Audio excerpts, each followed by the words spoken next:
Chinese President Xi Jinping has invited South Korean President Lee Jae-myung to a state visit in Beijing, signaling China's desire to reinforce relations with South Korea amid regional turbulence. South Korea's National Security Advisor, Wai Sung-lak, told reporters on Friday that Lee will meet Xi in Beijing on Monday before traveling to Shanghai to visit the historic site of South Korea's provisional government during Japan's 35-year colonial rule.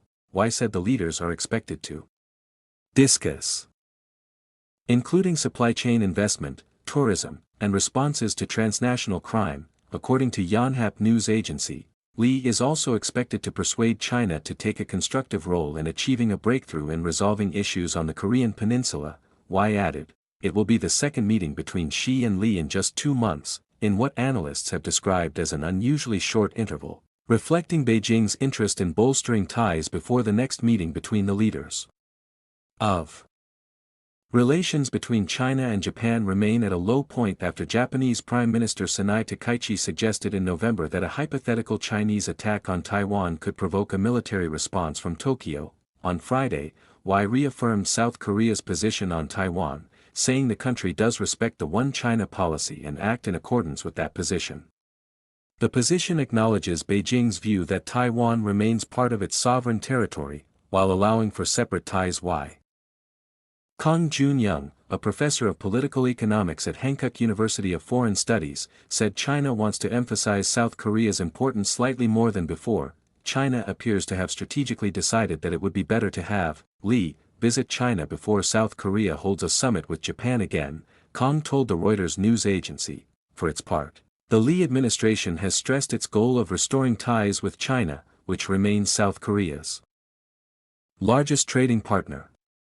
At the same time, it has said Lee's approach of practical diplomacy aims to maintain strong ties with Japan and the United States, South Korea's most important ally. Under Lee's predecessor, Yoon Suk-yeol, Seoul leaned closer to Washington and Tokyo and increased criticism of China's stance on Taiwan. Lee, in contrast, has said he will not take sides in the dispute between China and Japan, a position he maintains as tensions around the Taiwan Strait rise following Beijing's recent large-scale military drills near Taiwan. The two leaders may also address contentious issues such as efforts to modernize the South Korea-US alliance, which some see as a counterbalance to China's dominance in the Asia-Pacific region, according to Shin Byung-chul, a former South Korean vice defense minister and senior research fellow at the Sejong Institute. Currently, roughly 28,500 U.S. troops are stationed in South Korea to deter threats from North Korea. U.S. officials have signaled plans to make those forces more flexible in responding to other regional challenges, including Taiwan and China's growing military reach. Korea is not simply responding to threats on the peninsula, General Xavier Brunson, commander of U.S. Forces Korea, said at a forum on December 29. Korea sits at the crossroads of broader regional dynamics that shape the balance.